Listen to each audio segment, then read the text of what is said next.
大家再次收睇我哋嘅節目。今集我哋會集中講有關於音樂音效嘅免費資源下載方式。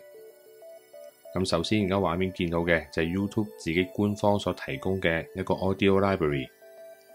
咁喺佢嘅簡介入邊有提到，佢用嘅都係一啲可以俾我哋去自由去搜尋啊、編排、編輯、發佈，仲可以用於商業用途。咁只需要特別注意嘅，如果音樂係有姓名標示嘅話，就要標示翻出處，表彰翻創作者嘅名。咁其他嘢基本上個限制非常之細嘅啦。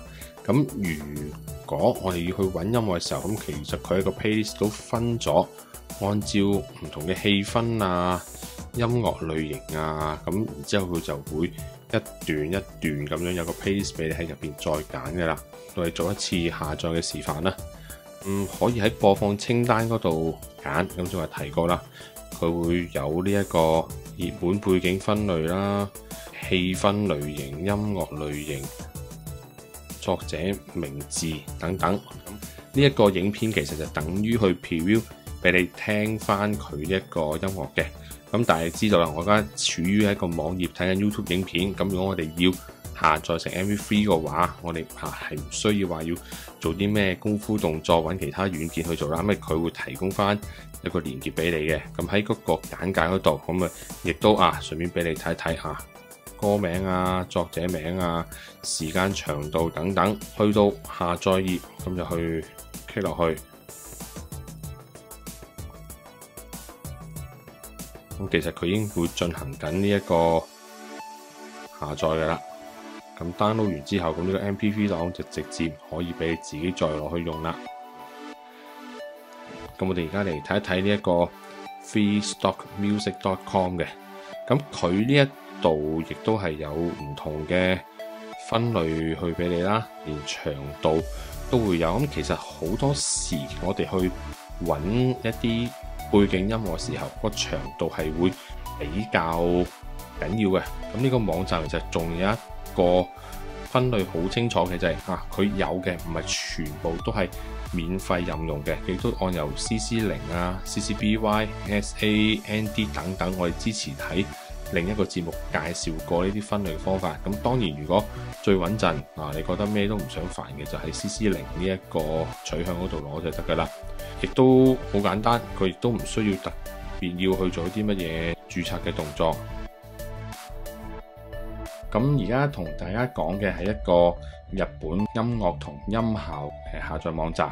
咁可能用上嚟，如果唔識日文嘅話，就要透過 Google 翻譯啊，或者用個瀏覽器本身啲功能。咁其實就唔會太複雜嘅，因為一啲漢字啊，或者啲英文簡寫 BGM 等等都可以睇得到。咁我哋可以有啲示範去睇下。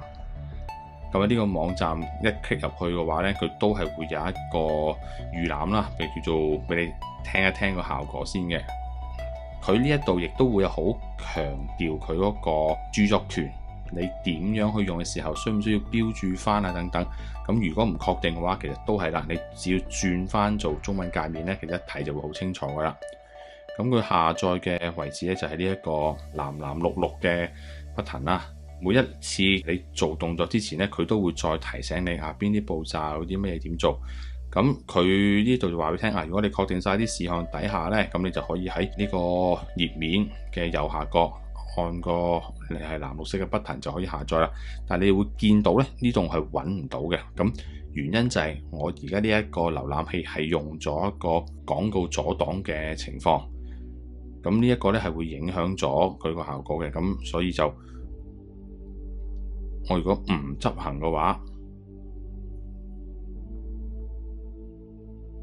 再重新 reload 翻一次，就唔阻擋佢嘅講嘅話呢，就會見到佢呢一個可以下載嘅連結喺度啦。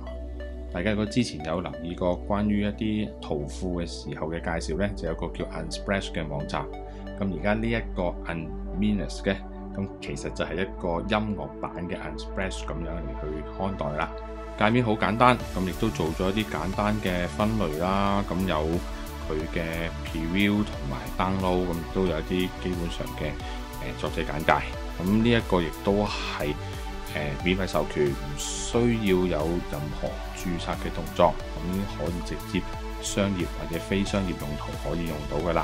咁我哋下一個介紹嘅就係呢一個 Mixkit。咁 Mixkit 網站佢有嘅除咗係音樂之外啦，佢亦都包括咗少量嘅 video 同埋一啲係影片製作 Premiere 用到嘅 template， 係專門係一啲套用好嘅特效效果嚟嘅。咁呢個我哋下一次嘅節目會再同大家介紹呢類型嘅網站。咁我哋就集中睇翻個音樂部分啦。